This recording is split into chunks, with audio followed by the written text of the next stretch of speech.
ഇതൊരു വീഡിയോയിലേക്ക് സ്വാഗതം. തക്കാളി, വെണ്ടയ്ക്ക, തൈര് ചേർത്തുള്ള ഒരു സൂപ്പർ കറി ഉണ്ടാക്കിയാലോ?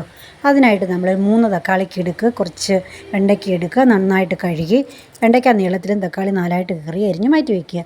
പിന്നെ കുറച്ച് വെളുത്തുള്ളി, ഒരു 3 സവാള അരിഞ്ഞതും കൂടെ, ഒരു പച്ചമുളക് അരിഞ്ഞതും കൂടെ മാറ്റി വയ്ക്കുക. ഒരു പാൻ അടുപ്പത്ത് വെക്കുക, അതിലേക്ക് ആവശ്യത്തിനുള്ള വെളിച്ചെണ്ണ ഒഴിക്കുക. എണ്ണ ചൂടായി കഴിയുമ്പോൾ അതിലേക്ക് നമ്മൾ അരിഞ്ഞ് വെച്ചിരിക്കുന്ന വെണ്ടയ്ക്കയോട് ചേർത്ത് കുറച്ച് മഞ്ഞൾപ്പൊടിയും ഉപ്പൂടെ ചേർത്ത് നന്നായിട്ട് വഴറ്റിയെടുത്ത് മാറ്റി ഒരു പാത്രത്തിലേക്കാക്കി വയ്ക്കുക. അതേ പാനിൽ തന്നെ നമ്മൾ കുറച്ച് എണ്ണ കൂടി ഒഴിക്കുക. എണ്ണയില്ലെങ്കിൽ കുറച്ച് എണ്ണയും കൂടി ഒഴിക്കുക. എണ്ണ ചൂടായി കഴിയുമ്പോൾ അതിലേക്ക് നമ്മൾ വെളുത്തുള്ളി, ജീരകം, കടുക് എന്നിവ ചേർക്കുക. കടുക് പൊട്ടിക്കഴിയുമ്പോൾ അതിലേക്ക് നമ്മൾ അരിഞ്ഞു വെച്ചിരിക്കുന്ന സവാള കൂടെ ചേർത്ത് കൊടുക്കുക. നന്നായിട്ട് വഴറ്റിയെടുക്കുക. കുറച്ച് മുളക് പൊടി, ഉപ്പില്ലെങ്കിൽ കുറച്ച് ഉപ്പുകൂടെ ചേർക്കുക.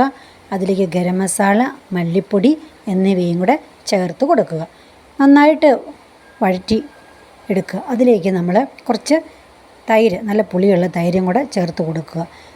ഒന്ന് തിളയ്ക്കേണ്ട, ഒന്ന് ചൂടായി കഴിയുമ്പോൾ അതിലേക്ക് നമ്മൾ വഴറ്റി മാറ്റി വെച്ചിരിക്കുന്ന വെണ്ടയ്ക്കയും കൂടെ ചേർത്ത് കൊടുക്കുക. നന്നായിട്ട് മിക്സ് ചെയ്യുക. കുറച്ച് കറിവേപ്പിലയും കൂടെ ചേർത്ത് കൊടുക്കുക.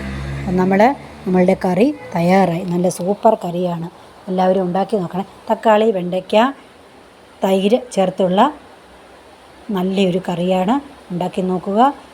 ഉണ്ടാക്കി നോക്കിയിട്ട് കമൻറ്റ് ബോക്സിൽ എല്ലാവരും പറയുക നല്ല കറിയാണോ എന്ന് പറയുക. ഓക്കെ.